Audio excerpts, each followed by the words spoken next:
कि इंसान के लाइफ में दो चीज होता है, इंसान जीतता है या सीखता है। और काम किया हुआ और खर्च किया हुआ कहीं नहीं जाता है। 10 महीने के करोड़पति हो आप। जी सर, मैं 8 साल के अंदर दिन रात एक करने के बाद मैं 80 लाख कमाया था। AWPL के अंदर मैं सिर्फ 10 महीने के अंदर करोड़पति बन गया था। क्या हुआ था, कैसे हुआ था? कहते हैं कि आपने अपना पूरा शरीर खराब कर लिया, वो सही साबित हुआ? अगर मैं डिसीजन नहीं लेता तो शायद आज मैं यहाँ पर नहीं होता और मेरे साथ जितने कामयाब लोग हैं वो आज उस मुकाम पर नहीं होते। एक लड़का को जबरदस्ती कुछ पैसे देके ने बोला कि शिव कुमार के टीम में जाओ, और उसने ये झूठी अफवाह फैला दिया कि ऐसा हुआ। 3-4 महीना में हम सब कुछ पकड़ लिए कि अगर बड़ी कामयाबी लेनी है तो हमें यूजर बेल्ट पर काम करना पड़ेगा और लोगों को हमें यूजर बनाना पड़ेगा। दुनिया में सबसे बड़ा एक्सपीरियंस अगर कोई होता है तो समय का होता है सर। शिव कुमार जी कहाँ सीखा? आप तो सीखते सीखते करोड़पति बन गए 10 महीने में। 2000 लोगों की भीड़ नहीं देखते, अपने जैसे कामयाब लोगों को नहीं देखते, तो आज शिव कुमार शायद डायरेक्ट सेलिंग में नहीं होता। जी सर, बिल्कुल नहीं। इंसान के लाइफ में दो चीज होता है, इंसान जीतता है या सीखता है। और काम किया हुआ और खर्च किया हुआ कहीं नहीं जाता है। दोस्तों, फिर एक बार आप सभी का स्वागत है लीडिंग लीडर्स के इस पॉडकास्ट में। जैसा कि आपको पता है, हमारे इस पॉडकास्ट में हम समाज के विभिन्न क्षेत्रों के अग्रणी व्यक्ति जिन्होंने बहुत उपलब्धियां हासिल की हैं, कामयाबी हासिल की हैं, उनसे हम प्रेरणा हासिल करते हैं। आज इसी कड़ी में हमारे बीच आए हुए हैं डॉक्टर शिव कुमार जी, जो डायरेक्ट सेलिंग क्षेत्र से हैं और अपने क्षेत्र में इन्होंने बहुत उपलब्धियां और बहुत कामयाबियां हासिल की हैं। इस विशेष एपिसोड में हम उनके संघर्ष की कहानी, सफलता की कहानी और डायरेक्ट सेलिंग के बहुत से अहम पहलुओं पर उनके साथ चर्चा करेंगे। तो हम सब स्वागत करते हैं डॉक्टर शिव कुमार जी का। Welcome sir. Thank you so much sir. आपने हमें लीडिंग लीडर्स पॉडकास्ट पर आमंत्रित किया, उसके लिए आपका बहुत बहुत धन्यवाद। तो शिव कुमार सर, वैसे तो आप एक बहुचर्चित पर्सनैलिटी हैं, बहुत लोग आपको सुनते हैं, आपके यूट्यूब चैनल भी हैं, आपके फॉलोअर्स भी बहुत हैं, पर मुझे ऐसा लगता है कि बहुत ऐसे पहलू हमारे जीवन के होते हैं जो लोगों के सामने उजागर नहीं होते। इसलिए हमने आपके साथ ये स्पेशल लीडिंग लीडर्स का पॉडकास्ट रखा है कि आपके ज़िंदगी के उन पहलुओं को भी लोग जाने जो आज तक उनको पता नहीं है। तो शिव कुमार सर, सबसे पहले मैं ये पूछना चाहूँगा कि आप रहने वाले कहाँ के? मैं सर बिहार के एक छोटा सा डिस्ट्रिक्ट है औरंगाबाद के एक छोटे से गांव ममका का रहने वाला हूँ। मेरे गांव का नाम ममका हुआ, डिस्ट्रिक्ट औरंगाबाद, बिहार। बिहार से हैं आप? जी जी सर। हाँ, तो बिहार के लोग इंटेलिजेंट तो होते ही हैं, तो आप इंटेलिजेंट तो हैं ही। तो ये बताइए, इस इंटेलिजेंसी के लिए आपने पढ़ाई कितनी की है? सर मेरी पढ़ाई 12वीं तक हुई है। 12वीं तक आप पढ़े हैं? जी सर। अच्छा, जैसे बचपन में बच्चा जब पढ़ रहा होता है तो उसके मन में होता है कि यार मुझे बड़े होके ये बनना है। हर व्यक्ति के ख्वाब होते हैं, तो आपका कोई ऐसा ख्वाब था? सर मेरा बचपन से एक ख्वाब था कि मुझे आर्मी में जाना है। आर्मी में? जी सर। ये आपका ड्रीम था? बिल्कुल बिल्कुल। हमारे गांव में क्या होता था कि हमारे भर्ती से पहले भी कुछ फौजी आते थे, तो उनको देख के हम बहुत इम्प्रेस हुआ करते थे। और पहले टीवी चलता था तो उस पर जब आर्मी वाले को हम देखते थे तो शुरू से ही उनको देख के मेरे अंदर एक देशभक्ति की भावना थी कि मुझे आर्मी में ही जाना है। मेरा ड्रीम था आर्मी में जाना। आर्मी में जाना अपने आप में बहुत गर्व की बात है, और ये मौका करोड़ों लोगों में कुछ ही लोगों को मिलता है, और ये मौका आपको मिला। इसके लिए आपको हमेशा भगवान का थैंक्स अदा करना चाहिए कि आपने उस वर्दी को पहना जिस वर्दी को हर व्यक्ति, हर बच्चा बच्चा पहनना चाहता है। और ये सही बात है। मुझे भी याद है कि जब गांव में फौजी आता है और उसको लोग देखते हैं तो बच्चे कहते हैं मैं भी फौजी बनूंगा, और आप फौजी बन गए। Yes sir. तो शिव कुमार जी, आपकी जो पढ़ाई लिखाई थी वो सरकारी स्कूल से हुई थी या प्राइवेट स्कूल से हुई थी? सर शुरुआत में हमने प्राइवेट स्कूल से पढ़ाई की, पहली से 7वीं तक, और 7वीं से 10वीं बार हमने सरकारी स्कूल में पढ़ाई की। मतलब पहले प्राइवेट फिर सरकारी? जी जी सर। वैसे हमने तो ऐसा देखा, लोग पहले सरकारी जाते हैं फिर प्राइवेट जाते हैं, आपका जस्ट उल्टा है। नहीं, एक्चुअली क्या था कि जो मेरा स्कूल था तो प्राइवेट पहली से 7वीं था, और 7वीं के बाद प्राइवेट नहीं था, वहाँ पर सरकारी स्कूल ही था। तो इस चलते प्राइवेट से हमने फिर सरकारी में एडमिशन किया। पढ़ाई में कैसे थे आप? पढ़ाई में मैं एवरेज था। मन लगता था पढ़ाई में? हाँ, एवरेज था। लगभग 100 में 55% के करीब मेरे मार्क्स आते थे। तो जैसे हर बच्चे का एक इंटरेस्टेड सब्जेक्ट होता है, जैसे मेरा सब्जेक्ट था, मैं पढ़ता था तो मैं केमिस्ट्री बहुत अच्छी पढ़ता था, मेरा मन लगता था। और मैथ्स में मेरा मन नहीं लगता था। तो आपका मन, ऐसा कोई सब्जेक्ट था जिसमें आपका मन लगता था? बिल्कुल सर, मेरा हिस्ट्री इतिहास मेरा सबसे फेवरेट सब्जेक्ट था। अच्छा, इसलिए आपने इतना बड़ा इतिहास बना दिया डायरेक्ट सेलिंग के क्षेत्र में। Yes sir. तो परिवार में सर आपके कौन कौन है? सर मेरे 4 भाई और 2 बहन हैं। Mummy papa? हाँ, मम्मी पापा हैं। तो बचपन में जैसे इतना बड़ा आप लोगों का परिवार था, तो आपके घर में आय का साधन क्या था? मेरे घर में आय का साधन सर खेती था। मेरे पिताजी किसान थे और मेरे घर में पूरा आय का साधन खेती से ही हुआ करता था। तो आपने भी खेती करी है? बिल्कुल बिल्कुल सर। क्या क्या होता है आपके यहाँ, फसल क्या होती है? हमारे यहाँ ज़्यादातर धान होता है अच्छा। और रबी फसल भी होता है, जैसे गेहूँ, चना, ये ज़्यादा होता है सर। तो आप जाते थे खेत में काम करने? हाँ बिल्कुल सर, मुझे याद है कि जब मैं 7वीं क्लास में था तो उस समय मैं खेतों में जाके पिताजी के साथ हाथ बटाया करता था। तो कितनी ज़मीन है आपके पास? मेरे पास सर टोटल 30 एकड़ ज़मीन थी। 30 एकड़ तो एक बड़ा लैंड साइज होता है। तो कहीं ना कहीं बचपन में मुझे लगा तंगी वंगी तो आपने नहीं भुगती होंगी। हाँ, एवरेज बोल सकते हैं हाँ। उस समय के लिए, जो गांव में एक मैं ठीक ठाक था घर घर से। तो आर्मी में जाना जैसे आपका सपना था और वो सपना पूरा हुआ होगा, तो फिर आर्मी में जाने के बाद एक ट्रेनिंग होती है शिव कुमार जी। जी सर। वो ट्रेनिंग का एक्सपीरियंस बताओ, आपको हार्ड लगी थी, आसान लगी थी, आप आसानी से कर गए थे? सर ट्रेनिंग का एक्सपीरियंस बहुत हार्ड रहा है। हमें नहीं पता था कि आर्मी में इतनी हार्ड ट्रेनिंग होती है। नहीं तो मैं जाते नहीं? नहीं नहीं, बिल्कुल नहीं जाते। एक्चुअली मैं कुछ लोगों को देख के इम्प्रेस हुआ, फिर मैं टीवी वगैरह पर आर्मी के वर्दी को देख के इम्प्रेस हुआ। तो सेना में जाने का एक जुनून था। जब मैं सेना में गया तो मेरा training RT centre Nashik road camp में हुआ। ओके। तो स्टार्टिंग में इतनी हार्ड ट्रेनिंग होती थी कि कभी कभी तो मन करता था भाग जाए, लेकिन वहाँ पर सिक्योरिटी इतनी टाइट होती है कि भागना भी मुश्किल था। अच्छा, भागने का मन किया है आपका? बिल्कुल बिल्कुल सर, स्टार्टिंग में मेरा नहीं, मुझे ऐसा लगता है कि मेरे साथ स्काउट के जितने लड़के थे 50% जितने भी रिक्रूट हुआ करते थे वो यही बोलते थे कि मौका मिलते ही भाग जाना है। तो सेना की ट्रेनिंग बहुत हार्ड होती है। बचपन में हम लोग मज़े के साथ लाइफ जीते थे और उसके बाद जब सेना में गए तो बिल्कुल 4 बजे हमें जगा दिया जाता था। फिर इसके बाद पीटी में जाना, फिर हार्ड ड्रिल, हार्ड ट्रेनिंग। तो उस समय रियल बहुत हार्ड हुआ करता था हमारे लिए। स्टार्टिंग में तो ऐसा हुआ था हमारे साथ कि जब 2-3 दिन ट्रेनिंग हुई तो हम बैठ भी नहीं पाते थे, हमारा पूरा पाँव बिल्कुल टाइट हो जाता था। तो बहुत हार्ड ट्रेनिंग था। लेकिन शिव कुमार जी, आपको एक बात बताता हूँ, वो जो हार्ड ट्रेनिंग थी ना, उसी से आज ये शिव कुमार बना है, जो ना बिल्कुल। थकता है, ना रुकता है, ना मेहनत से डरता है। वो ट्रेनिंग रियली एक व्यक्ति का व्यक्तित्व को निखार देती है। जी सर। शिव कुमार जी, आपकी स्पीच में हमने कई बार सुना है कि कोई एक बड़ा हादसा हुआ था आपके साथ आर्मी की नौकरी के दौरान। वो क्या हुआ था? क्योंकि आप वहाँ पर तो बड़े शॉर्टकट में लोग सुन पाते हैं। तो क्या हुआ था, कैसे हुआ था? सर ये मेरी ज़िंदगी का एक बड़ा हादसा था। जब मेरी पोस्टिंग जे.एंड.के में एक सेक्टर है, किरण सेक्टर, जे.एंड.के नॉर्थ हिल में है, और 2005 में मैं वहाँ पर पेट्रोलिंग ड्यूटी पर जा रहा था, इंडिया पाकिस्तान एलओसी के ऊपर। नॉर्थ हिल इंडिया गेट वहाँ उसका नाम है। तो और वहाँ पाकिस्तान बॉर्डर के साथ है ना ये तो पूरा? बिल्कुल बिल्कुल इंडिया पाकिस्तान का एलओसी लास्ट बॉर्डर वो है।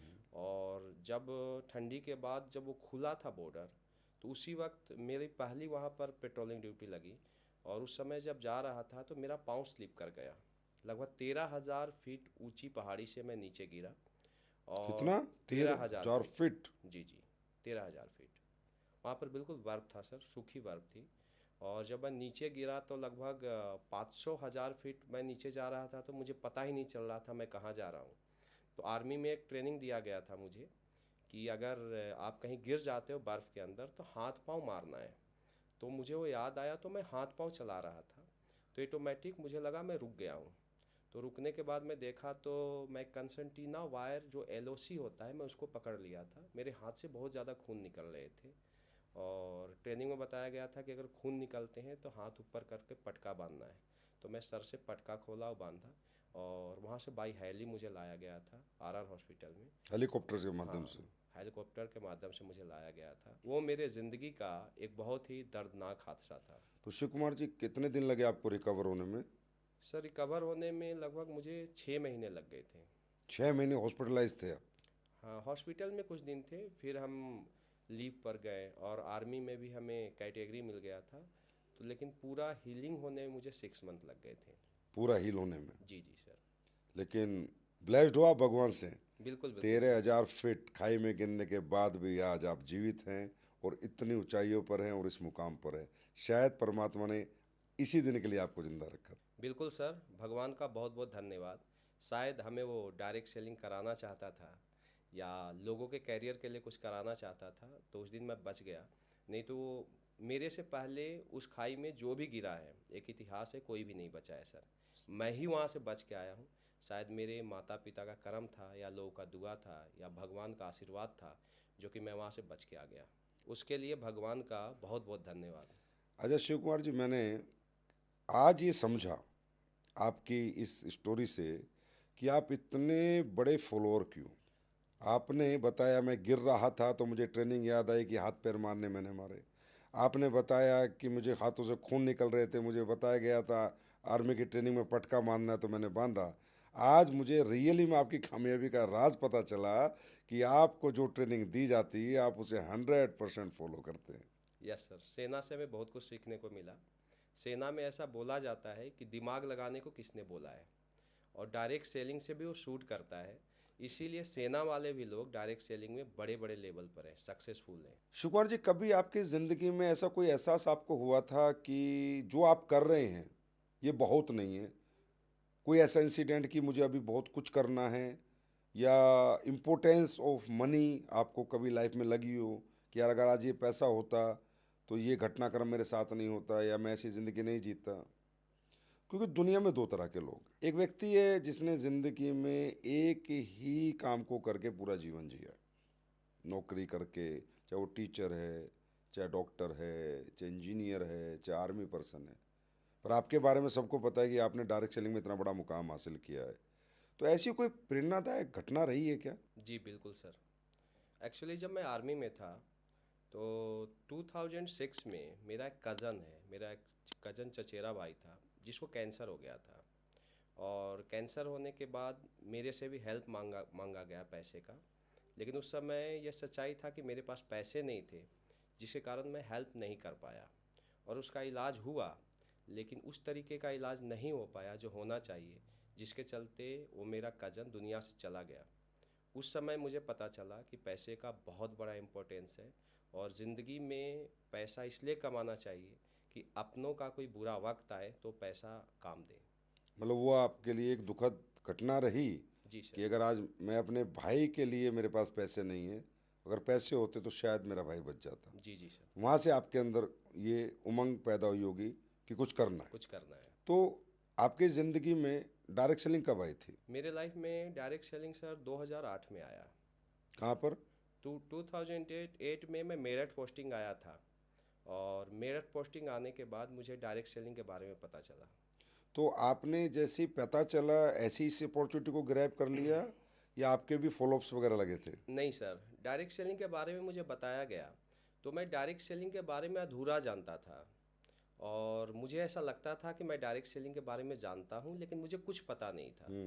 तो जिस व्यक्ति ने मुझे डायरेक्ट सेलिंग में लाया, वो मेरा लगभग 1 साल फॉलोअप किया है।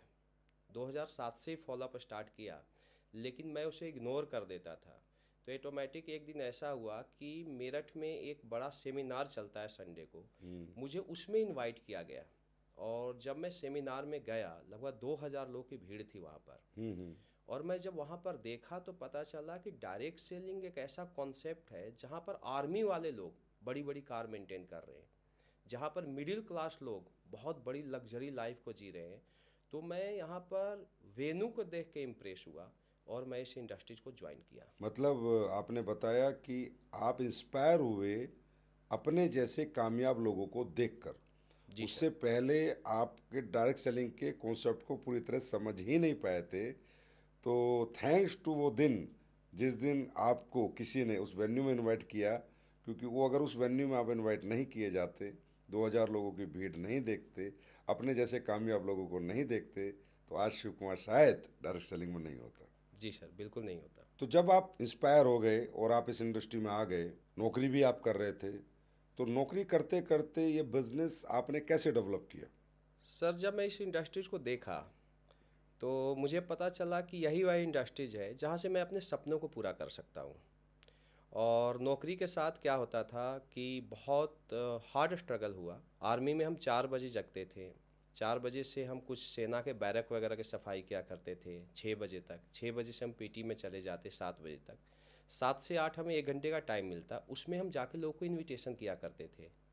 फिर इसके बाद सेना में हम 8 से 1 बजे तक सेना का ड्यूटी दिया करते थे। 1 बजे से लगभग 2 या ढाई बजे तक हमें टाइम मिलता, उसमें हम अपना लंच करते। और लंच के बाद जो भी हमें टाइम मिलता, हम वहाँ से अपनी साइकिल उठाते और जाके प्लान करते या फॉलोअप करते। इसके बाद शाम में लगभग 7 बजे तक हम सेना में इंगेज रहते थे। और कभी कभी ड्यूटी रहती तो 10 बजे तक हम सेना का ड्यूटी दिया करते। और रात को जो हमें टाइम मिलता, लगभग कभी हम 12 बजे तक 1 बजे तक जाके हम प्लान किया करते। तो हमने सेना और डायरेक्ट सेलिंग दोनों को मैनेज किया। छोटा छोटा जो आपको टाइम मिला, घंटा आधा घंटा, उसमें आपने बिजनेस डेवलप किया। तो जर्नी वाकई में उस टाइम पे कठिन रही होगी, क्योंकि कुछ थोड़े थोड़े से एक्सपीरियंस हमारे भी ऐसे ही हैं। लेकिन फिर बड़ी बात है, इतना थकने के बावजूद, इतना हार्ड वर्क के बावजूद भी कहीं ना कहीं आप वहाँ टीम बनाने में सक्षम रहे। तो शिव कुमार सर, फिर आपने, जैसा कि सबको पता है कि एक डिसीजन लिया, बड़ा डिसीजन, नौकरी छोड़ने का, वो कब लिया था आपने? सर मैं 2008 से 2014 तक मैं पार्ट टाइम में किया। 1 फरवरी 2014 को मैं आर्मी को रिजाइन करके फुल टाइम आया। 2014 में मैं सेना को ड्रॉप किया सर। 6 साल करने के बाद? जी जी सर। क्यों किया आपने ड्रॉप वहाँ? मतलब सेना में नौकरी करते करते नहीं कर सकते थे क्या? नहीं सर, मेरा ये मानना है कि कोई भी व्यक्ति दो जगह बड़ी कामयाबी नहीं ले सकता। डायरेक्ट सेलिंग या दुनिया का कोई भी कॉन्सेप्ट टाइम मांगता है।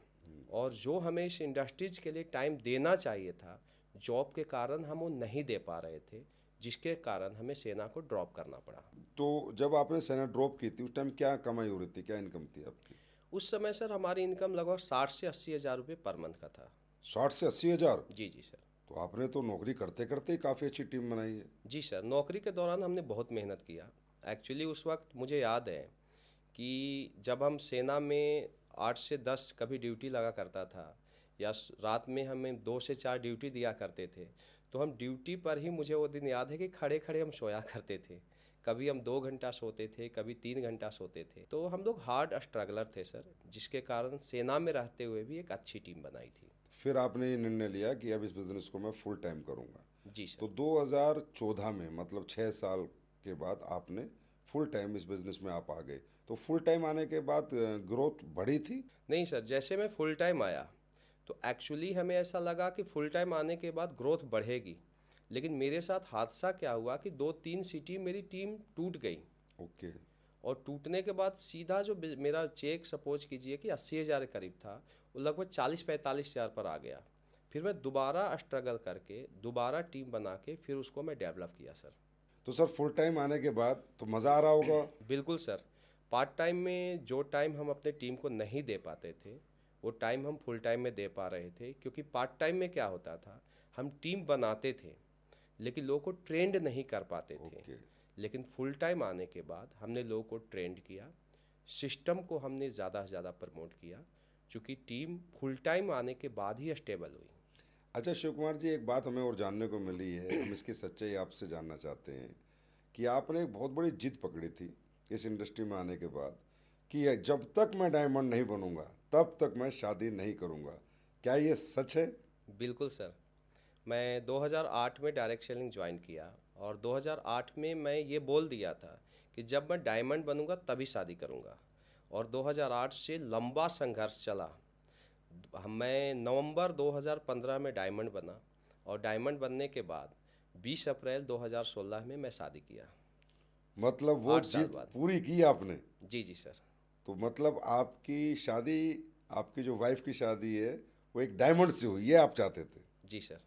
बड़े पैशनेट है सर आप रियली में डायरेक्ट सेलिंग को लेके। मेरा ये मानना था कि अगर हम शादी करेंगे तो शादी के बाद हमें पैसों की ज़रूरत के लिए ना जूझना पड़े, फाइनेंशियल स्ट्रांग हो और एक अच्छी लाइफ को जिए। तो मैं डायमंड बनने के बाद ही शादी किया सर। सर, ये तो एक बड़ा संयोग बना है कि हमने सुना है कि हमारी पत्नी के रूप में भगवान हमें लक्ष्मी देता है।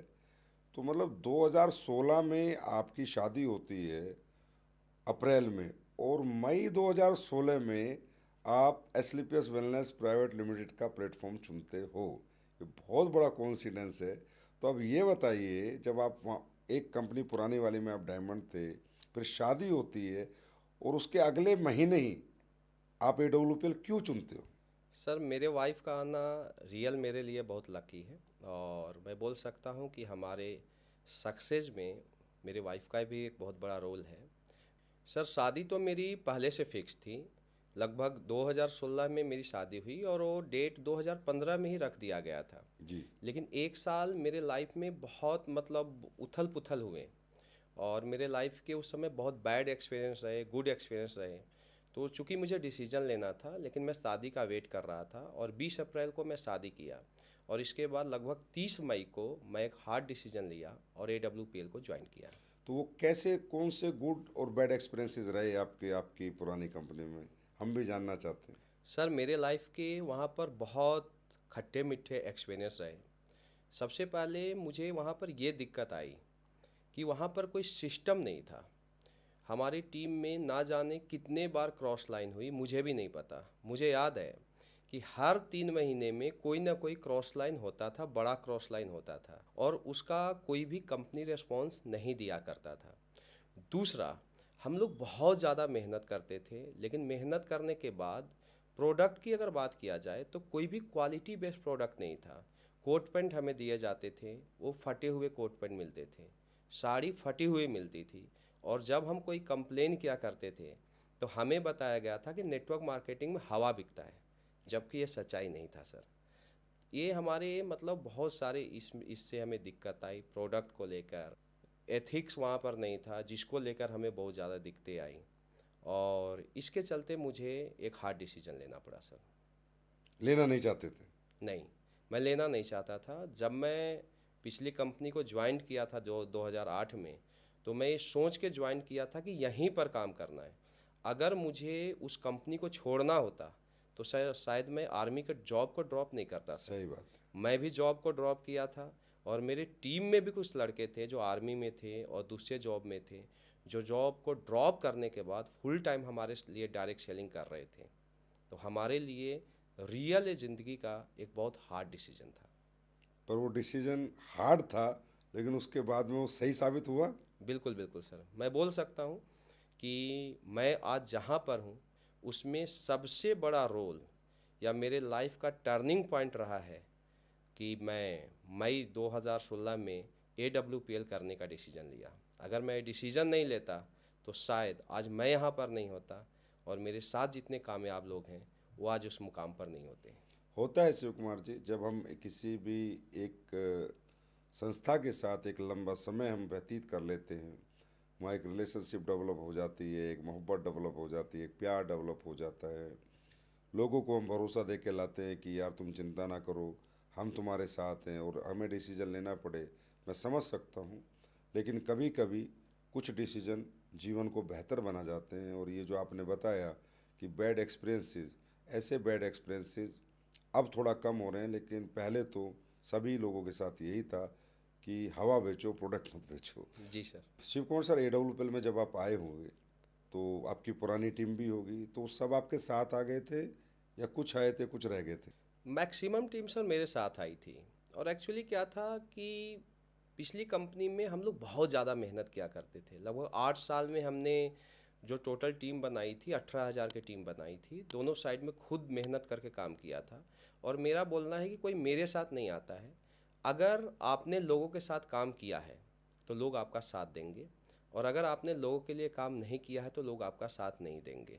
जब हमने डिसीजन लिया था तो लोगों ने एक ही चीज़ बोला था कि सर 8 साल में आपने एक बार भी नेगेटिव बात नहीं किया, और अगर आप ये बोल रहे हो कि अब हमें AWPL को ज्वाइन करना चाहिए, पिछली कंपनी को ड्रॉप करना चाहिए, तो आप गलत नहीं बोल सकते हो। मैं कंपनी के साथ नहीं हूँ, मैं आपके साथ हूँ। और हमने डिसीजन लिया और मैक्सिमम टीम मेरे साथ आ गई थी।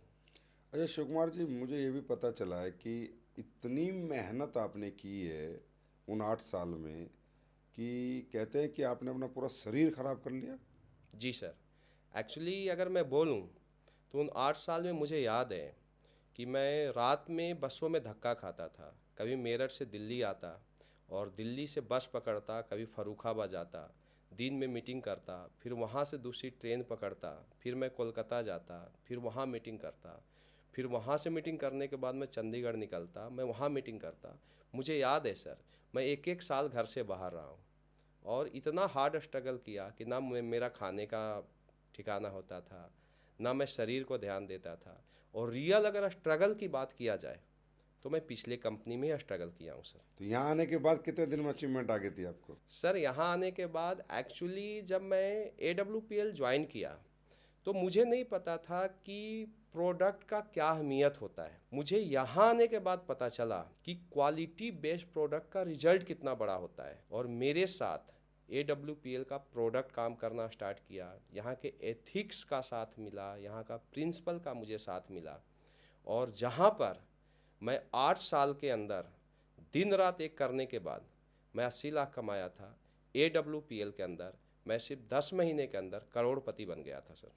10 महीने के करोड़पति हो आप? जी सर, सिर्फ 10 महीने के? केवल 10 महीना। ये अपने आप में बहुत बड़ी अचीवमेंट है शिव कुमार जी। ये सब आपकी पुरानी मेहनत का और जो जज्बा था आपके अंदर पहले दिन से, उस जज्बे का कमाल है। 10 महीने का करोड़पति, ये बहुत बड़ी अचीवमेंट है। जी सर, मैं सुना था पहले कि इंसान के लाइफ में दो चीज़ होता है, इंसान जीतता है या सीखता है। और काम किया हुआ और खर्च किया हुआ कहीं नहीं जाता है। मुझे पता था कि जो मैं मेहनत किया हूँ और मैं दिल से मेहनत किया हूँ वो ज़रूर रिजल्ट आएगा। और सर वहाँ का मेहनत मैं AWPL में आके इनकेस किया हूँ। तो शिव कुमार जी, यहाँ आने के बाद आपको कोई दिक्कत नहीं आई कि वहाँ के प्रोडक्ट तो बिल्कुल ही अलग थे, यहाँ के प्रोडक्ट बिल्कुल ही अलग थे, वहाँ की एजुकेशन अलग थी, यहाँ की एजुकेशन अलग थी, वहाँ की लीडरशिप अलग थी, यहाँ की लीडरशिप अलग थी, दिक्कत आई या मज़ा आया? सर स्टार्टिंग में मज़ा भी आया और दिक्कत भी आई। दिक्कतें आई कि जब हमने यहाँ पर डिसीजन लिया आने का, तो आने के बाद जो मेरे कुछ अपलाइन थे वो हमारी टीम को डिस्टर्ब करना स्टार्ट किए, नेगेटिव करना स्टार्ट किए। इवन एक फर्रुखाबाद का केस है कि वहाँ पर क्या हुआ कि एक लड़का को ज़बरदस्ती कुछ पैसे दे के अपलाइन ने बोला कि शिव कुमार के टीम में जाओ और बताओ कि प्रोडक्ट खा के कोई मर गया है। और उसने ये झूठी मतलब अफवाह फैला दिया कि ऐसा हुआ। फिर हमने बहुत मुश्किल से वेरीफाई किया कि ये गलत है, क्योंकि सर पहले तो हमें ये बताया गया था कि डायरेक्ट सेलिंग में कोई भी ऐसा प्रोडक्ट दिया ही नहीं जा सकता जो लोगों को हेल्थ सही कर सकता है, केवल कोट पैंट साड़ी को हम बेचना जानते थे। तो जब यहाँ पर आए तो यहाँ यूजर बेल्ट के प्रोडक्ट थे, तो वहाँ का सिस्टम अलग था और यहाँ का सिस्टम अलग था। तो यहाँ पर हमें काफ़ी सारे ट्रेनिंग से सीखना पड़ा, कौन सा प्रोडक्ट किस बीमारी पर काम करता है, या बॉडी को सही रखने के लिए बॉडी को क्या क्या हर्ब्स की ज़रूरत होती है, वो यहाँ पर हमने समझा। तो शुरू में हमें सीखने में कुछ दिक्कतें आई, लेकिन धीरे धीरे धीरे धीरे 3-4 महीना में हम सब कुछ पकड़ लिए कि अगर बड़ी कामयाबी लेनी है तो हमें यूज़र बेल्ट पर काम करना पड़ेगा और लोगों को हमें यूज़र बनाना पड़ेगा। शिव कुमार जी, कहाँ सीखा? आप तो सीखते सीखते ही करोड़पति बन गए 10 महीने में। एक्चुअली सर यहाँ पर आने के बाद टीम हमारे पास ऑलरेडी थी, टीम में कोई कमी नहीं थी, टीम बहुत जुनूनी थी। और पिछले कंपनी का एजुकेशन सिस्टम अच्छा था, लीडरशिप अच्छा था, हमें एक भूख था सक्सेस का कि हमें कामयाब होना है। और हमारे जो टीम के लोग थे उनको भी एक भूख था कि मुझे जल्दी कामयाब होना है। और जैसे हम AWPL में आए और यहाँ का प्रोडक्ट हमने लोगों को प्रमोट किया, और प्रमोट करने के बाद गजब का रिजल्ट आया सर। ऐसे लोग जिसके घुटने डॉक्टर ने बोला कि तुम्हें रिप्लेस करना पड़ेगा, और हमने उनको प्रोडक्ट दिया, और प्रोडक्ट देने के बाद बोला कि सर ऐसा है, आप प्रोडक्ट यूज कीजिए, अगर दूसरी जगह आपने मान लीजिए 5 लाख खर्च किया है और हमारा प्रोडक्ट आप ले जाइए, आप 10,000 20,000 का प्रोडक्ट खाइए। अगर आपके घुटने ठीक नहीं होते हैं तो आप ये समझिए 5,20,000 लग गया, और अगर आपके घुटने सही हो जाते हैं तो समझिए 20,000 में आपके घुटने अपने हो गए। और उन लोगों ने अगले 2 महीना बाद 3 महीना बाद बताया कि बेटा जो काम डॉक्टर ने नहीं किया वो काम आपने किया, आप हमारे लिए राम हो, और आके गले लगा लिए, रोने लगे। तो रियल अगर हमें यहाँ तक पहुँचाया है सर, तो क्वालिटी बेस्ड प्रोडक्ट ने पहुँचाया है। जो काम 8 साल में नहीं हुआ वो काम 10 महीने में हुआ सर। कमाल किया आपने। बिल्कुल सर। सर ये बताइए, आपकी ज़िंदगी में ऐसी कौन सी अचीवमेंट रही जो प्राप्त करने के बाद आपको लगा कि हाँ, डायरेक्ट सेलिंग करने का मेरा निर्णय सही रहा? सर मेरे लाइफ में पहला ये सपना था कि मुझे ड्रीम कार लेनी है, और मैं पिछली कंपनी में 8 साल स्ट्रगल किया, वहाँ पर वो सपना पूरा नहीं कर पाया। और यहाँ आने के बाद केवल 8 महीने के अंदर मैं अपने सपनों का पहला लग्जरी कार ऑडी Q3 लिया था। तो रियल वो मेरे लाइफ का एक ड्रीम था, एक सपना था, वो पूरा हुआ। और दूसरा अगर मैं बात करूं तो हर व्यक्ति डायरेक्ट सेलिंग में कामयाब होना चाहता है, लेकिन आज यहाँ पर आने के बाद मुझे सबसे ज़्यादा खुशी इस बात को लेकर है कि मेरे टीम में जब मैं पहली बार आया था तो 14 कोर लीडर के साथ मैं मीटिंग किया था, और आज वो सारे के सारे लीडर करोड़पति क्लब के हिस्सा है। किसी के पास 1 करोड़, किसी के पास 2 करोड़, किसी के पास 10-15 करोड़ तक अचीवमेंट है। तो ये मेरे लिए सबसे बड़ी अचीवमेंट है सर। बिल्कुल सही कहा आपने। जो अपने लोग होते हैं, जिनको हम सपने दिखाते हैं, जो हमारा साथ देते हैं, सबसे ज़्यादा खुशी तभी मिलती है जब उनके सपने पूरे होते हैं। हमारे सपनों से बड़ी खुशी हमें तभी होती है जब अपने भी अचीवमेंट प्राप्त करते हैं। तो इसमें कोई शक नहीं कि आपके साथ जो आपकी कोर टीम थी आज सारी की सारी करोड़पति है। तो शिव कुमार जी, आज 2025, 17 साल का डायरेक्ट सेलिंग का एक्सपीरियंस आपके पास है, अचीवमेंट आपके पास है। कोई ऐसी 5 सीख आप हमारे सभी डायरेक्ट सेलर्स को दें कि जिनका अनुसरण करके वो भी आप ही की तरह इतनी बड़ी सफलता हासिल कर सकें। जी सर, बहुत अच्छा सवाल है। और जितने भी डायरेक्ट सेलर हमें सुन रहे हैं उनको मैं ये बताना चाहूँगा कि डायरेक्ट सेलिंग में बड़ी कामयाबी लेना है तो सबसे पहले अपलाइन को ब्लाइंड फॉलो करना पड़ेगा। चाहे कुछ भी हो, आप अपलाइन को ब्लाइंड फॉलो कीजिए। मैं इसलिए यहाँ पर पहुँचा हूँ क्योंकि जिस तरीके से मैं 2008 में अपलाइन को ब्लाइंड फॉलो करता था, आज 2025 में भी वैसे ही ब्लाइंड फॉलो कर रहा हूँ। दूसरा, किसी भी कंपनी में बड़ी कामयाबी लेने के लिए क्वालिटी बेस्ड प्रोडक्ट का होना बहुत ज़्यादा ज़रूरी है। क्वालिटी बेस्ड प्रोडक्ट रहेगी तब आप पैसिव इनकम लेंगे, और क्वालिटी बेस्ड प्रोडक्ट नहीं रहेगी तो एक ना एक दिन नेटवर्क धराशायी हो जाएगी। तीसरा, इस इंडस्ट्रीज में बहुत बड़ी कामयाबी लेने के लिए चाहे परिस्थिति कुछ भी हो, यहाँ अच्छे दिन आते हैं, बुरे दिन आते हैं, एक व्यक्ति को हमेशा पॉजिटिव रहना पड़ेगा। मेरा मानना है कि दुनिया में पॉजिटिव व्यक्ति ही सक्सेसफुल होता है, और सक्सेसफुल व्यक्ति ही पॉजिटिव है। मैं बहुत सारे डायरेक्ट सेलर को देखा हूँ सर कि अच्छे अच्छे लेवल पर जाने के बाद चाहे कारण जो भी हो, लेकिन वो नेगेटिव हो जाते हैं, और जहाँ से वो बहुत बड़ी कामयाबी ले सकते हैं वहाँ से वो पीछे हट जाते हैं। तो पॉजिटिव रहना बहुत ज़्यादा ज़रूरी है। अगला हमारा पॉइंट है कंसिस्टेंसी। यहाँ पर कामयाब होने के लिए हर व्यक्ति को रोज़ करना ज़रूरी है और लगातार करना ज़रूरी है। जो व्यक्ति लगातार इस काम को करता है वो हमेशा बड़ी कामयाबी लेता है। और हमारा पांचवा हमारा पॉइंट है कि धैर्य रखना पड़ेगा। अच्छे दिन आते हैं, बुरे दिन आते हैं। हमारे साथ भी ऐसा हुआ कि मैं 2008 से 2016 तक लगातार स्ट्रगल किया, बहुत हार्ड स्ट्रगल, बहुत संघर्ष किया, लेकिन कामयाबी नहीं मिली। अगर मैं धीरज नहीं रखता तो शायद आज मैं क्राउन एम्बेसडर नहीं होता। और मैं विषम परिस्थितियों में भी उतना ही काम किया, उतना ही धीरज रखा जितना कि सम परिस्थिति में था। तो धीरज रखना पड़ेगा।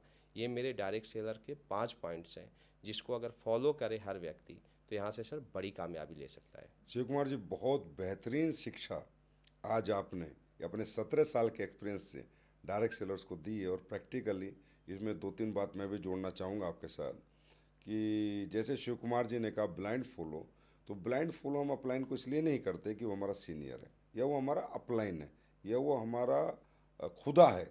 हम इसलिए करते हैं क्योंकि उसके पास हमसे ज़्यादा एक्सपीरियंस है। यस। अपलाइन एक एक्सपीरियंस होता है, तो कहीं ना कहीं वो उन सब परिस्थितियों से गुजरा हुआ है जो आज एक डायरेक्ट सेलर के सामने खड़ी है। इसके लिए कहा जाता है कि अंधभक्ति नहीं कहते इसको, इसको कहते हैं एक एक्सपीरियंस होल्डर व्यक्ति हमारे ऊपर है, वो हमें हर परिस्थिति से निकाल सकता है क्योंकि वो भी उन्हीं परिस्थितियों से गुजर के आया है। जी सर। दूसरा आपने कहा कंसिस्टेंसी, परसिस्टेंसी, रोज़ लगातार। तीसरा आपने कहा पॉजिटिव रहना है, उतार चढ़ाव। वो व्यक्ति हकीकत में लाइफ में जो भी व्यक्ति इस जीवन में ऊपर चढ़ के भी गिर गया है वो नेगेटिव हो गया तभी गिरता, नहीं तो नहीं गिरता। और आखिरी आपने पेशेंस बताया, तो मैं एक बात कहूँगा, when you get the big break in your life you don't कब अच्छे लोग मिल जाएंगे, अच्छी टीम मिल जाएगी, कंपनी क्या और अच्छा लेके आ जाएगी, क्या हो जाएगा आपको नहीं पता। आपका काम है धैर्य रखना, पॉजिटिव होते हुए, रोज लगातार काम करते हुए, अपलाइन की बात मानते हुए काम करते रहना। मज़ा आ गया शिव कुमार सर आपका ये एक्सपीरियंस जान के।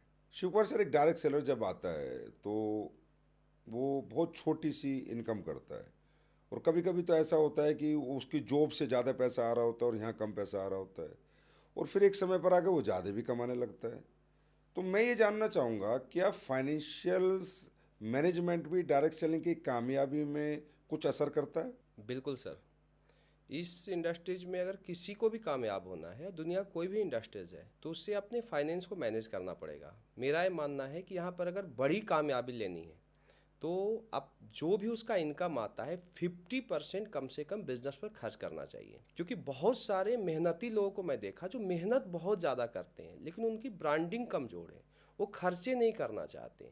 सपोज कीजिए उसका बिजनेस कोलकाता में है और वो दिल्ली में बैठा है, सिर्फ कोलकाता इसलिए नहीं जाता कि कोलकाता जाएगा 10 दिन रहेगा तो 50,000 खर्चे हो जाएंगे, जबकि हम यहाँ पर क्यों पहुँचे। मुझे याद है कि मैं पैसे को कभी पैसा नहीं समझा।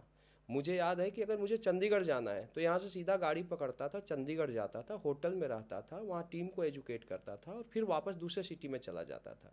तो अगर फास्ट अचीवमेंट लेनी है तो अपना जो भी इनकम है उसका 50% बिजनेस पर खर्च कर दे, तो मैं दावा देता हूँ 3 से 5 साल में सर बड़ी कामयाबी मिल जाएगी।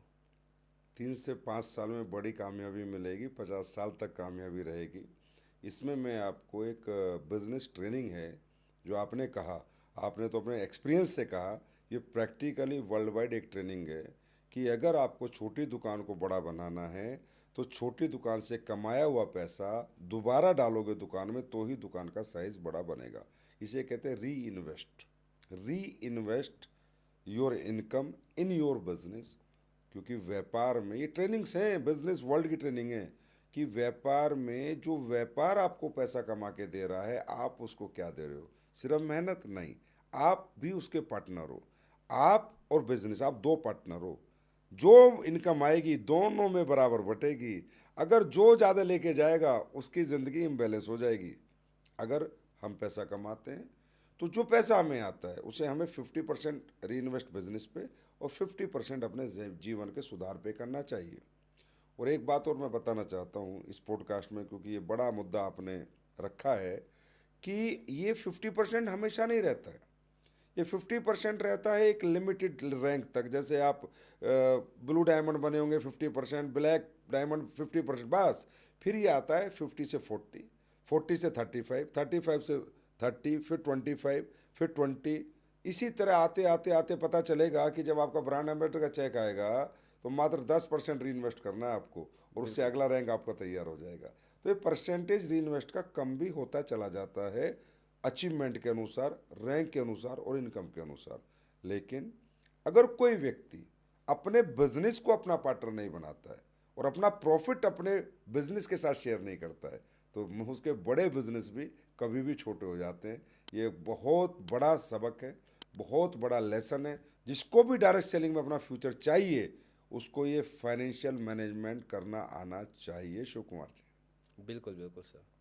बोला भी गया है कि जितना शक्कर डालोगे पानी उतना ही मीठा होगा। तो बिजनेस को बड़ा करना है तो खर्च करना पड़ेगा sir. Shiv Kumar sir, direct selling का एक सिस्टम होता है, एजुकेशन सिस्टम भी होता है, यहाँ कुछ इवेंट्स भी होते हैं, जैसे संडे सेमिनार्स होते हैं, फ्राइडे ट्रेनिंग्स होती हैं, फंक्शंस होते हैं, रेजिडेंशियल ट्रेनिंग्स होती हैं 3-3, 4-4 दिन की, ट्रिपल टीज होती हैं, ट्रेन द ट्रेनर्स। तो आपके अनुसार क्या डायरेक्ट सेलर को अटेंड करनी चाहिए? इनको अटेंड करे बिना भी वो आराम से कामयाब हो सकता है?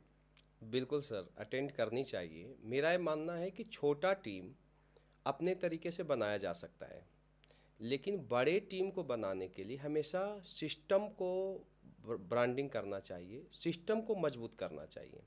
किसी भी जगह अगर हमें कामयाब होना है तो ट्रेनिंग लेना पड़ेगा। बोला भी गया है कि लर्निंग इज अर्निंग। अगर आप सीखोगे तभी आप पैसा कमाओगे। और आज कोई भी टीम बड़ा हुआ है उसमें एजुकेशन सिस्टम का यानी ट्रेनिंग सिस्टम का एक बहुत बड़ा रोल रहा है, बहुत बड़ा योगदान रहा है। आज जब हम स्टार्ट किए थे तो हम 20 सेल से स्टार्ट किए और आज देखा जाए तो हमारे नेटवर्क में लगभग 10 से 12 हज़ार सेल वीकली जाते हैं।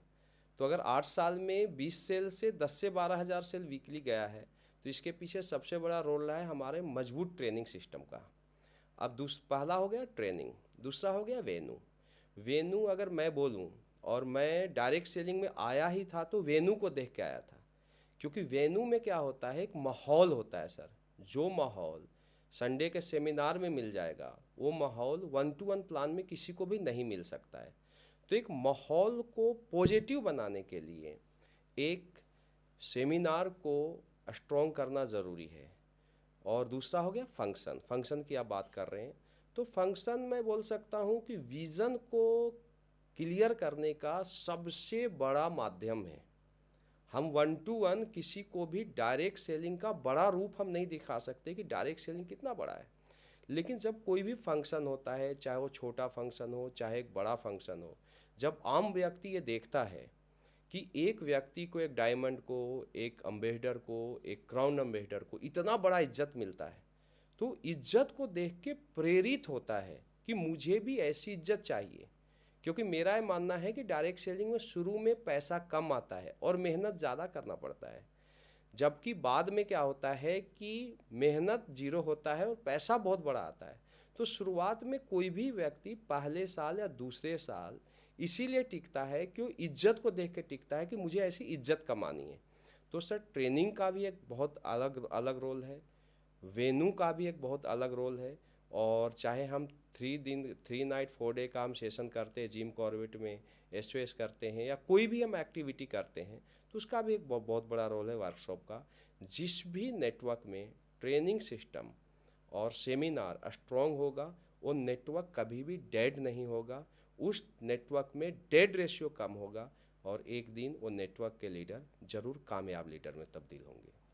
ये बिल्कुल सही कहा आपने। ये हर डायरेक्ट सेलर को इससे समझना चाहिए जो शिव कुमार जी कह रहे हैं कि trainings, functions, seminars, residential trainings और are important for your achievement. Yes sir. मैं इस पे इतना बताना चाहूँगा, लोग इसमें खर्चा होता है थोड़ा इसलिए नहीं आते हैं, लेकिन प्रैक्टिकली एक व्यक्ति अपनी पर्सनैलिटी को डेवलप करने के लिए और अपनी एजुकेशन को डेवलप करने के लिए ही जीवन में खर्चा करता है। एक डॉक्टर इंडिया से एमबीबीएस करता है, वो अमेरिका एमडी करने जाता है, उसको पता है कि एक एमडी का टैग और लग गया तो तेरी कीमत बढ़ जाएगी। प्रैक्टिकली ये सब आपकी कीमत बढ़ाने के इवेंट हैं। जब जब आप इन इवेंटों से होके आओगे, जो भी डायरेक्ट सेलिंग में जाएगा वो 2 कमाता था 4,000 कमाने लगेगा, 4 कमाता था 8, उसकी कीमत बढ़ती चली जाएगी, क्योंकि उसने कहीं ना कहीं अपनी एजुकेशन को, अपनी काबिलियत को प्लस किया है, ना कि माइनस किया है। तो बहुत बेहतरीन आपने बताया कि सभी लोगों को इवेंट कभी मिस करने नहीं चाहिए। Yes sir. शिव कुमार जी, ये जैसे 2 लाख जनरेशन प्लान है, कई बार हम देखते हैं कि अपलाइन डाउनलाइन में डिस्प्यूट होता है कि सर आप मेरा ये लेग चलाओ, मैं दोनों लेग नहीं चलाऊंगा, मैं तो एक ही लेग चलाऊंगा। आपके हिसाब से एक डायरेक्ट सेलर को पहले ही दिन ही क्या माइंड सेट करना चाहिए कि उसे 2 लाख जनरेशन प्लान में ही फोकस रखना चाहिए, या एक में ही रखना चाहिए, या एक अपलाइन के हाथ में छोड़ देना चाहिए? आपका इतना बड़ा एक्सपीरियंस है, तो इसमें कई घटनाक्रम आपके साथ भी होंगे या आपकी टीम में भी होते होंगे, तो आप क्या सलाह देना चाहेंगे डायरेक्ट सेलर्स को?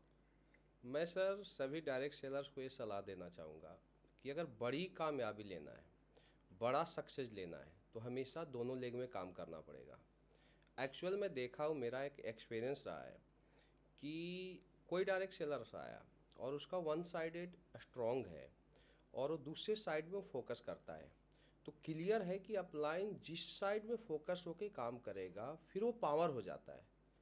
अब इसके बाद क्या होता है, वन साइडेड वो वर्क नहीं करता है, तो जो वीकर होता है उससे उसका रिलेशन उतना मजबूत नहीं हो पाता है, यस। जिसके चलते उसको नेटवर्क को स्टेबल करने में बहुत दिक्कत आती है।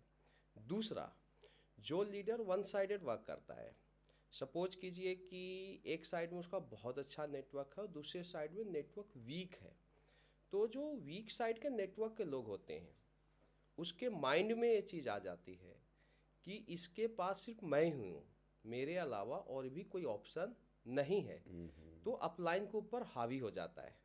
तो मेरा ये बोलना है कि अगर इस इंडस्ट्रीज में बहुत बड़ी कामयाबी लेना है तो हर डायरेक्ट सेलर को दोनों साइड काम करना चाहिए।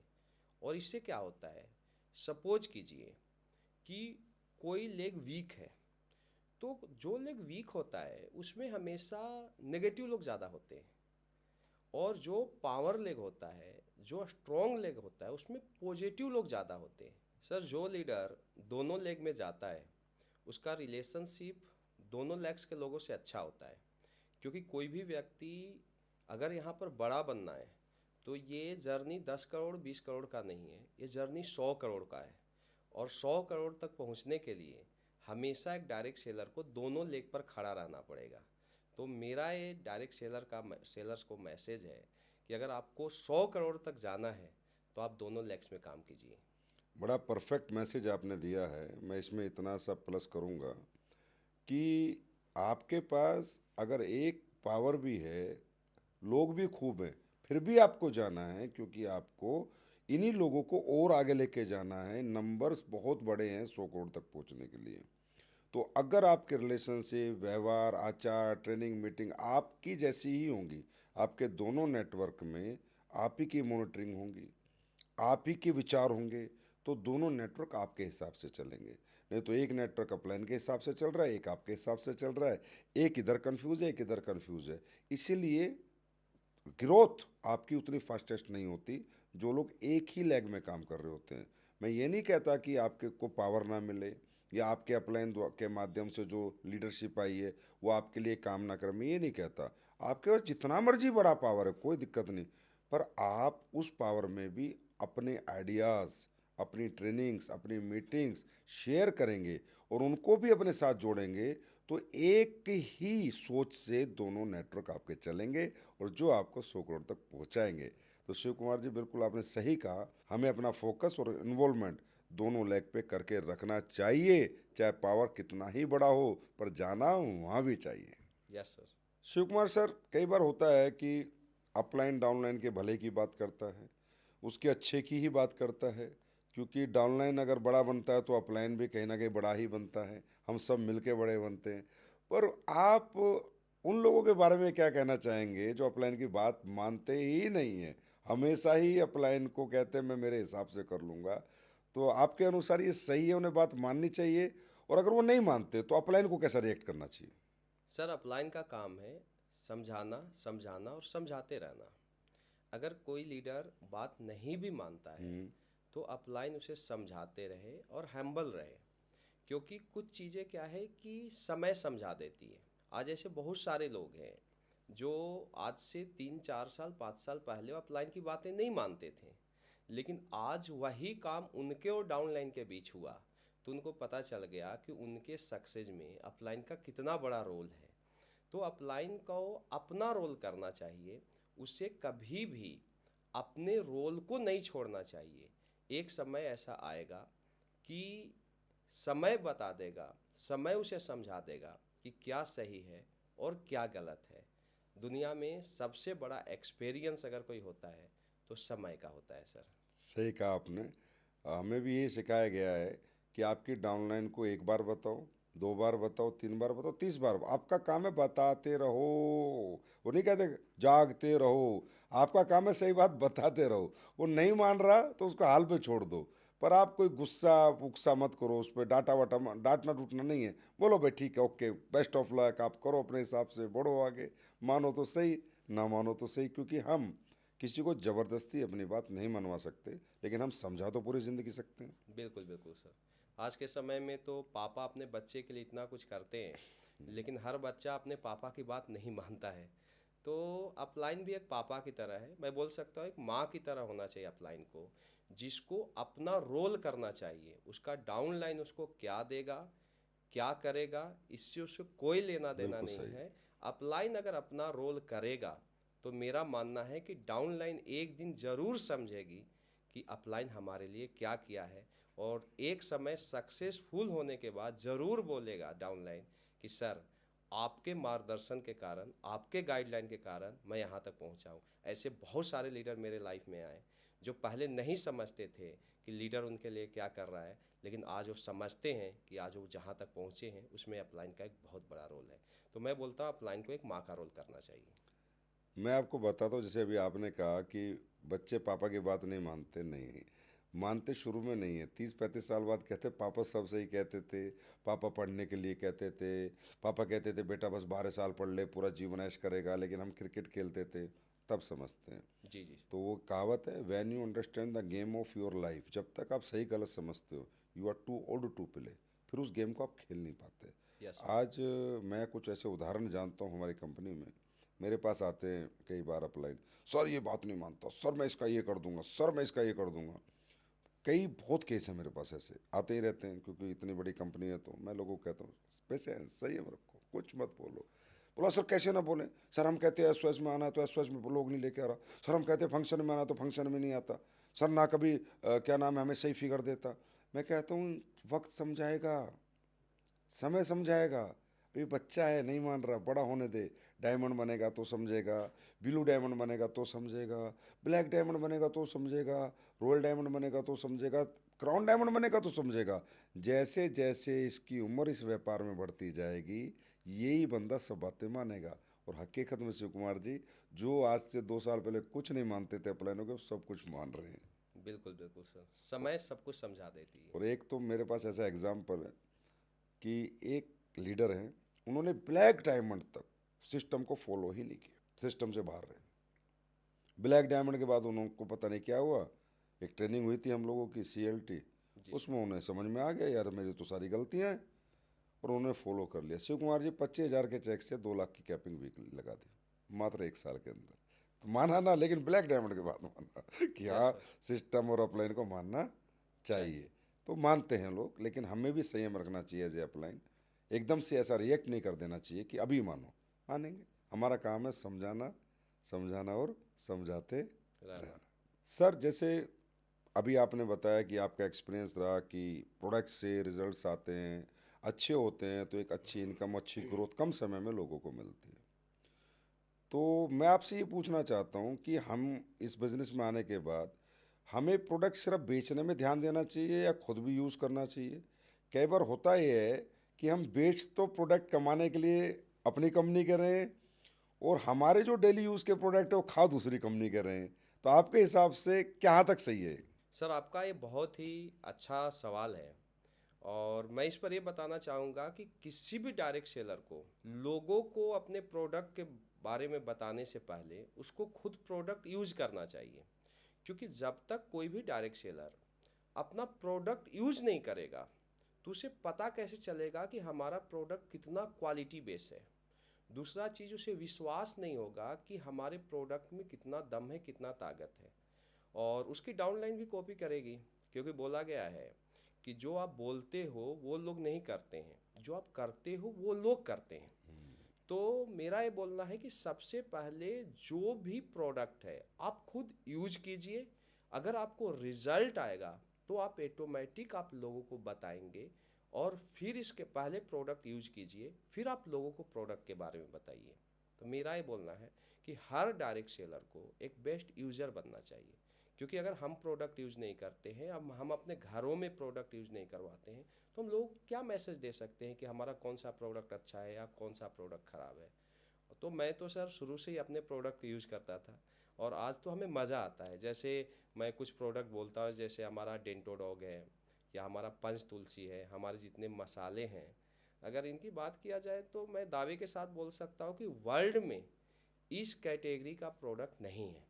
तो ये हमें कैसे पता चला? क्योंकि हमने प्रोडक्ट यूज़ किया। तो हम 100% लोगों को विश्वास के साथ बोलते हैं कि अगर आपके दांत में कोई पायरिया है या कोई भी दांत खराब है तो आप हमारे डेंटो डॉग को यूज कीजिए, क्योंकि हमने इसको यूज करके अपने दांतों को सही किया है। तो हर डायरेक्ट सेलर को एक यूज़र बनना चाहिए सर। यूज़र, और दूसरा मैं तो ये कहता हूँ कि हर डायरेक्ट सेलर को AM to PM के जितने हमारे पास प्रोडक्ट हैं जो डेली यूज़ के हैं उन्हीं का यूज़र बने। मैं नहीं कहता कि वो थंडर ब्लास्ट ले, मैं नहीं कहता कि बिना लीवर की प्रॉब्लम के वो लिवोडोक ले, मैं नहीं कहता कि बिना ऑर्थो की प्रॉब्लम के वो ऑर्थोडोक ले, मैं नहीं कहता कि उसका 1 रुपया भी कहीं ख़राब हो वो प्रोडक्ट वो लेके रख ले जो उसको यूज़ नहीं कर रहा। पर मैं ये कहता हूँ कि भाई जो प्रोडक्ट आपकी कंपनी के सुबह AM से PM तक आपके काम आते ही आते हैं, जो आप यहाँ से नहीं ले रहे बाहर से ले रहे हो, बाहर से बेहतर क्वालिटी है उन प्रोडक्टों की, बाहर से बेहतर प्राइस है उन प्रोडक्टों के, तो आप बाहर की साबुन क्यों लगा रहे हो? आप बाहर का तेल क्यों यूज़ कर रहे हो, बाहर का शैम्पू क्यों यूज़ कर रहे हो, बाहर का पेस्ट क्यों यूज़ कर रहे हो, बाहर के मसाले क्यों यूज़ कर रहे हो, बाहर का तेल क्यों खा रहे हो, वो तो सेम प्राइस में। तो आप अपने यहाँ पर नहीं लोगे और आप बाहर से लोगे, तो एक तो आप भरोसा कैसे दिलाओगे। दूसरा, आपने सुना होगा कि एक बंदे ने बहुत अच्छा होटल बनाया है, बढ़िया ढाबा है, लेकिन वो खाना खाते दूसरे ढाबे पे जाता है और लोगों को कहता है मेरे यहाँ और खाना खाओ। तो उस पर कोई विश्वास करेगा क्या। तो रियली हमें यूज़र बनना है उन प्रोडक्टों का जो हमारे घर में लगना ही लगना है, और वो कहीं और से आना है तो हमें अपनी कंपनी का ही लेना चाहिए, ये मेरा भी मानना है। Yes sir. सर, आपके हिसाब से डायरेक्ट सेलिंग की दुनिया में ये प्रोडक्ट ड्रिवन बिजनेस है या पे आउट प्लान ड्रिवन बिजनेस है। सर दोनों का अपना अपना अलग अलग रोल है। मेरा मानना है कि डायरेक्ट सेलिंग की दुनिया में अगर बड़ी कामयाबी लेना है, बड़ा सक्सेस लेना है, तो सबसे पहले प्रोडक्ट की क्वालिटी ज़रूरी है। अगर प्रोडक्ट की क्वालिटी नहीं रहेगी तो आप प्लान बहुत ज़्यादा दिन तक नहीं बेच सकते। एक लिमिटेशन है प्लान को बेचने का, पे आउट को बेचने का। लेकिन अगर प्रोडक्ट की क्वालिटी अच्छी है, हम एक घर में प्रोडक्ट देते हैं और प्रोडक्ट देने के बाद उसका रिजल्ट आता है, तो वो घर लाइफ टाइम हमारा यूज़र बन जाता है। तो हम बोलते हैं डायरेक्ट सेलिंग को कि हमारा नेक्स्ट जनरेशन का बिजनेस है। तो नेक्स्ट जनरेशन का बिजनेस तभी बनेगा जब क्वालिटी बेस्ड प्रोडक्ट हो। तो मैं पहला अहमियत देता हूँ प्रोडक्ट की क्वालिटी को। जिस भी कंपनी का क्वालिटी बेस्ड प्रोडक्ट है, और अगर क्वालिटी बेस्ड प्रोडक्ट पर हम एक बड़ा यूजर बेल्ट बना देते हैं, उसके बाद 5 साल 7 साल 8 साल बाद काम करें या ना करें, यूजर बेल्ट रहेगा तो बिजनेस चलता रहेगा, इनकम आता रहेगा। अब बात आ गई पे आउट की, तो पहला जरूरी है सर क्वालिटी बेस्ड प्रोडक्ट। दूसरा पे आउट। तो सर पे आउट का भी अहमियत है, क्योंकि कोई भी व्यक्ति यहाँ पर आता है या किसी भी जगह पर जाता है तो पैसा कमाना चाहता है। डायरेक्ट सेलिंग को एक ड्रीमर का बिजनेस भी बोला गया है। तो मेरा ये मानना है कि एक सही पे आउट होना चाहिए। बहुत सारी कंपनियां क्या करती है कि पे आउट सही नहीं देती है, जो कैलकुलेशन होता है उनका गलत होता है। लोग 10 साल से मेहनत कर रहे हैं और लोग 5 लाख भी नहीं कमा पाए, बहुत मेहनत करने के बाद भी पैसे नहीं कमाते हैं। तो ये एक अच्छा प्लान नहीं होता है, पे आउट का एक अच्छा प्लान नहीं दिया जाता है।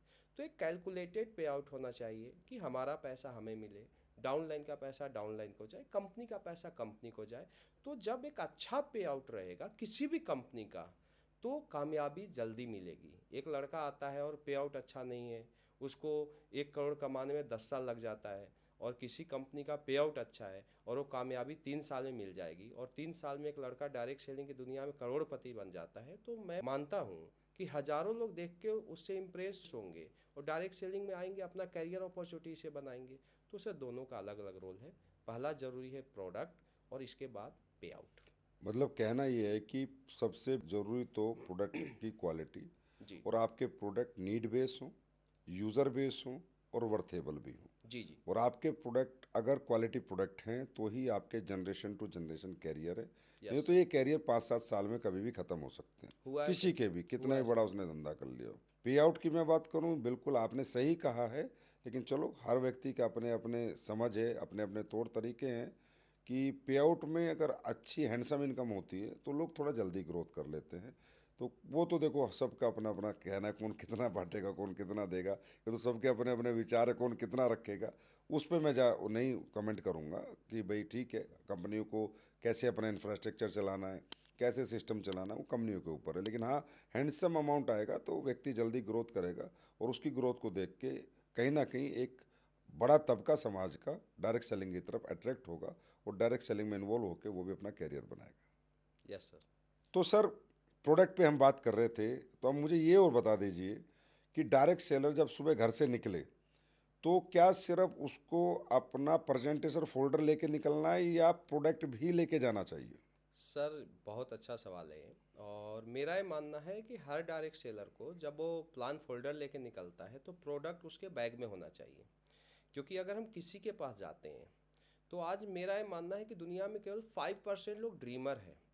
हम 5% लोगों को हम सपने बेच सकते हैं या उनको ड्रीम दिखा सकते हैं कि आप यहाँ से करोड़ों रुपए का अचीवमेंट ले सकते हैं। लेकिन 95% लोग दुनिया में ड्रीमर नहीं है सर। सही बात। उनके सर सपने नहीं है कि मुझे बड़ी कार लेना है, बड़ा घर लेना है। अगर उनके पास जाके हम प्लान को बेचेंगे तो वो इस बिज़नेस को ज्वाइन नहीं करेंगे। लेकिन हमारे पास यूज़र बेल्ट के प्रोडक्ट होंगे, कोई भी हम 10-12 प्रोडक्ट ले जाते हैं, तो मैं दावा के साथ बोल सकता हूँ कि प्रोडक्ट की क्वालिटी को बता के हम हर घर में 1000, 2000, 5000 का हम प्रोडक्ट दे के आएंगे और उसे यूज़र बना सकते हैं। तो मेरा ये बोलना है सर कि हर डायरेक्ट सेलर को अपने पीठ के जो बैग होते हैं उसमें 10-12 प्रोडक्ट लेके जाना चाहिए। देखो, इसके में मैं इतना इनपुट देना चाहूँगा कि अगर मैं आपको पेपर पे कोई गाड़ी दिखाऊं तो ज़्यादा अच्छा फील आएगा, या उस गाड़ी में बैठा के आपको घुमाओ तो ज़्यादा अच्छा फील आएगा? गाड़ी में बैठा के सर। यही प्रोडक्ट होता है। एक प्रोडक्ट को सिर्फ आप प्रेजेंटेशन फोल्डर में दिखा रहे हो, उसी प्रोडक्ट को आप टच, फील और टेस्ट करा के उसका एक्सपीरियंस कस्टमर को दे रहे हो, तो कस्टमर कहीं ना कहीं आपके साथ आएगा, आपको कुछ ना कुछ एसपी देगा। और हमारा मकसद डेली एसपी लेके आना है, ना कि वो पुराने डरे वाली बातें, आईडी शाईडी, ये इससे कोई मतलब नहीं है। मेरा मकसद है 100 एसपी, तो 100 एसपी चाहे 5 घर से मिले, चाहे 2 घर से मिले, चाहे 8 घर से मिले। मेरा मकसद है 1000 एसपी, तो 3 घर से मिले चाहे 40 घर से मिले, मकसद तो पूरा हुआ ना मेरा।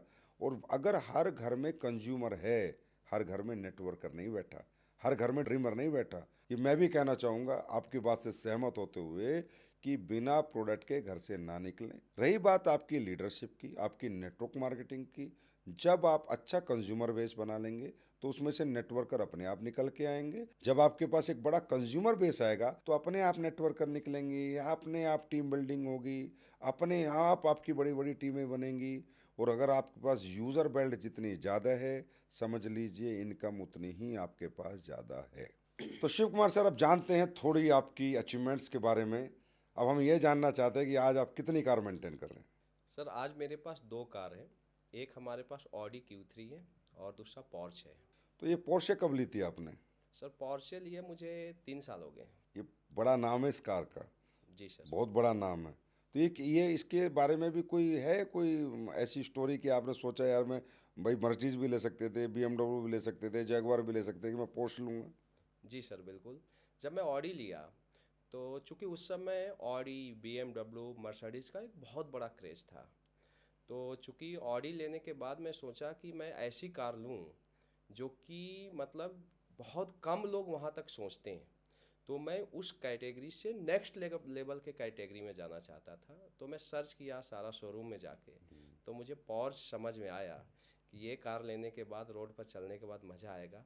तो सिर्फ फिर मैं उसके बाद पॉर्श लिया सर। अब ये बताइए, जो नौकरी में 2007 में कितनी तनख्वाह मिलती थी आपको, 8 में? 2007-8 में हमारी उस समय जो तनख्वाह थी लगभग 20,000 करीब थी। 20,000 रुपये? जी जी। तो ये 20,000 रुपये कमाने वाला 2008 में व्यक्ति आज मंथली कितने पैसे कमा रहा है? सर अगर मैं मंथली इनकम की बात करूं तो आज हमें इस बिजनेस से 70 से 80 लाख महीने का इनकम आता है सर। एवरेज पड़ता होगा? Average average. मतलब सब कुछ मिला के? सर इस बिजनेस में इंसेंटिव और बोनस अगर मैं टोटल जोड़ूं तो लगभग 70 से 80 लाख महीना हर महीने का इनकम आता है सर। तो इसका मतलब तो सर आप हिंदुस्तान के पहले 10 डायरेक्ट सेलर में हो, तो इसके लिए तो बहुत बहुत बधाई आपको। Thank you. मुझे तो लगता है पहले 5 में भी हो सकते हो। ये तो मैंने अभी आंकड़े निकाले नहीं है, पर मैं निकालने की कोशिश करूँगा। तो ये तो बात हुई शिव कुमार जी कार की। हर व्यक्ति का सपना होता है कार, फिर सपनों का घर। घर का सपना पूरा हुआ है या बचा हुआ है? बिल्कुल सर पूरा हुआ है। और अगर आज मैं बोलूं तो मैं अपने घर लेने में बहुत मतलब ड्रीम हाउस लेने में मैं टाइम लिया हूं। लेकिन आज मैं दिल्ली द्वारका एक्सप्रेसवे के ऊपर 10 करोड़ का अपना घर लिया हूं सर। 10 करोड़ का? जी जी सर। और बहुत सारे लोग बोलते हैं कि डायरेक्ट सेलर केवल कार लेते हैं। उनको मैं मैसेज देना चाहूँगा कि वो हमारे घर को आके देख सकते हैं कि हमने अपना ड्रीम हाउस, ड्रीम होम बनाया है। और A to Z हमने जो उसमें इंटीरियर जो लगाया है वो 5 स्टार से कम नहीं है। 5 स्टार उसके सामने कुछ भी नहीं है। तो डायरेक्ट सेलर सर सिर्फ कार नहीं लेते हैं, डायरेक्ट सेलर बड़े घर लेने का सपना भी पूरा करते हैं। सर ये आपकी कारें, आपका घर, ये आपका है, लेकिन ये जो आपने लिया है इससे एक मैसेज आता है हमारे यूथ को, हमारे यंगस्टर्स को, जो आज दर दर भटक रहे हैं नौकरियों के लिए, जो आज वो इनकम नहीं कर पा रहे जितनी उनके पास कैपेबिलिटी है, एजुकेशन है, नॉलेज है। मुद्दा ये है कि आपने ये कामयाबी हासिल करके 10 करोड़ का घर बना के, कारें लेके दुनिया को ये बताया कि डायरेक्ट सेलिंग एक फ्यूचर है, डायरेक्ट सेलिंग एक कैरियर है। जो सपने आपके कहीं और से पूरे नहीं होते वो डायरेक्ट सेलिंग में हमने पूरे किए और आप भी पूरे कर सकते हैं। तो सबसे पहले बहुत बहुत बधाई हो आपके 10 करोड़ के घर के लिए। और इसमें मैं आपसे थोड़ा नाराज़ भी हूँ, आपने मुझे दिखाया भी नहीं अभी तक अपना घर। आइए सर, आपका शायद वेलकम है। आप उसे पर्दे में रख रहे हो कि कुछ सही मुहूर्त पे बुलाओगे, इसका मतलब आप बिल्कुल बिल्कुल कुछ सर। सोच रखा है, इसका मतलब आपने। जी जी सर। मैं भी देखना चाहूँगा सर ये 10 करोड़ का घर। एक दिन आपके साथ ज़रूर आऊँगा मैं आपके घर, जी सर। और कभी ऐसा मुहूर्त निकलेगा तो शिव कुमार जी, आप ये बताइए कि आपका अगला गोल क्या है। सर मेरा अगला गोल है ब्रांड एम्बेसडर बनना। और अभी 2025 है, 2027 में हमारा अगला गोल है कि मैं यहाँ से ब्रांड एम्बेसडर रैंक को अचीव करूँ। Brand ambassador yes of sir. AWPL। Yes sir. तो सर उस टाइम पे तो बहुत पैसा आ जाएगा, 12.5 करोड़ रुपए, पता नहीं कितने का है वो, इतने का ही है ना? 12.5 करोड़ है। उसका क्या करोगे? अभी आगे प्लानिंग करेंगे सर, अभी तो गोल है हमारा ब्रांड एम्बेसडर का। और नेक्स्ट प्लानिंग करेंगे, ग्रुप के साथ बैठेंगे और कोई बड़ी प्लानिंग करेंगे।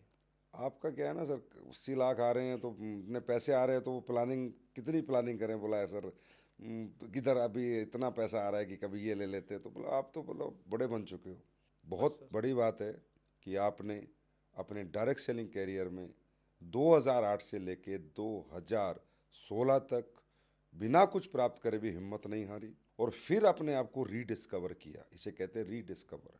उसी एनर्जी से, उसी ताकत से जो 2008 में लगाई थी, 16 से काम किया, और आज 2025 में एक इतना बड़ा मुकाम हासिल किया कि मैं कह सकता हूँ आप भारत के पहले 10 डायरेक्ट सेलर्स में आज 100% अपनी जगह बनाने में कामयाब हुए हैं।